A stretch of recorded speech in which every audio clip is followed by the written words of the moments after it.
Hello, কেমন আছো তোমরা সবাই? আমাদের বোলপুর শান্তিনিকেতনে কিন্তু লাস্ট কয়েকদিন থেকে ভীষণ বৃষ্টি হচ্ছে।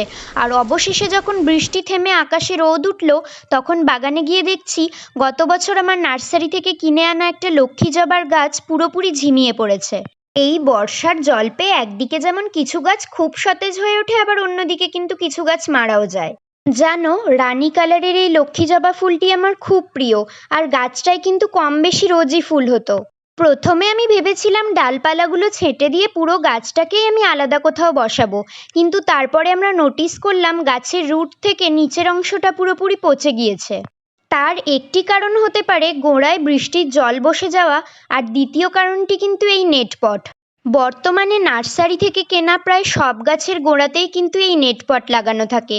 নতুন গাছ কিনে এনে সেই গাছের গোড়া থেকে মাটি সরিয়ে এই নেটপট কাটতে গেলেও যেমন গাছ ঝিমিয়ে পড়ে, তেমনই এই নেটপট রেখে দিলেও কিন্তু 6 মাস বা 1 বছর পরে এরকম গাছ মারা যায়।